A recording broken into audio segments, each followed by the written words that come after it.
Hello दोस्तों। तो अगर आप आईटी ऑफिसर बन के बैंक में ज्वाइन कर रहे हैं या करने वाले हैं, तो कुछ चीज़ें मैं आपको बता दूं। जैसा कि अगर आपकी पोस्टिंग होती है डिपार्टमेंट ऑफ आईटी में, तो वहाँ पे 24/7 शिफ्ट होता है। वहाँ पे शिफ्ट वाइज काम चलता है।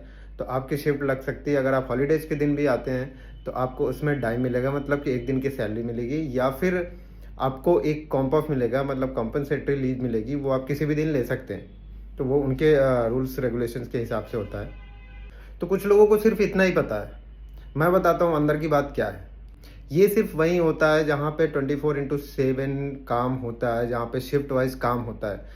वहाँ का कौन बताएगा जहाँ पे शिफ्ट वाइज काम नहीं होता। लेकिन वहाँ पे भी आईटी ऑफिसर तो होते हैं ना, लाइक जोन में, सर्किल ऑफिस में, या फिर किसी और डिपार्टमेंट में जहाँ पे 24/7 काम नहीं होता। वहाँ पे क्या होता है मैं बताता हूँ। कुछ लोगों को सिर्फ आधी नॉलेज होती है और उस हिसाब से ज्ञान देते हैं। तो जहाँ पे 24/7 काम नहीं होता है, वहाँ पे आईटी को हॉलीडेज पे भी बुलाया जाता है और लेट सेटिंग भी उनको करना पड़ता है, और उसका कोई एक्स्ट्रा वेजेस नहीं मिलता है। और ये करने के लिए कुछ डिपार्टमेंट, कुछ जनरल ऑफिस कुछ ट्रिक्स का यूज़ करते हैं।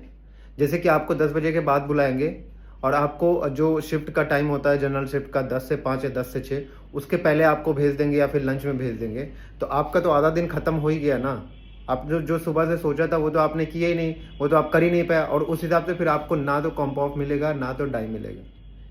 ये होता है मोस्टली। ये ट्रिक यूज़ करते हैं जो डिपार्टमेंट हेड या जोनल हेड या फिर सर्किल ऑफिस के हेड होते हैं, वो करते हैं यूज़। तो अगर आप आने से मना करते हैं तो, या अगर आप प्रमोशन में हैं तो वो आपको प्रमोशन की धमकी देंगे, या फिर अगर आप अपने होम टाउन में रह रहे हैं तो आपको ट्रांसफ़र की धमकी दी जाएगी।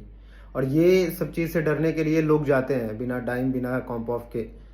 तो ऐसा नहीं ज़रूरी कि सब लोग की पोस्टिंग हेड ऑफिस में ही होगी और सबको शिफ्ट में काम करेंगे तो हॉलीडेज़ पे आएंगे, टाइम मिलेगा और ये कॉम्प ऑफ मिलेगा। ये सबको नहीं मिलता भाई। और ये सिर्फ आईटी में यूज़ नहीं होता है, ये ब्रांच हेड के साथ भी कभी कभी यूज होता है, और ब्रांच के स्टाफ्स के साथ भी यूज होता है। तो जिन लोगों को आधी नॉलेज है, मैं उनको बताना चाहूँगा, प्लीज़ पहले आप नॉलेज को बढ़ाइए, फिर उस हिसाब से ज्ञान देना लोगों को जो आगे ज्वाइन करने वाले हैं, क्योंकि उनको भी पता चले कि पूरी सच्चाई क्या है और अंदर क्या होता है।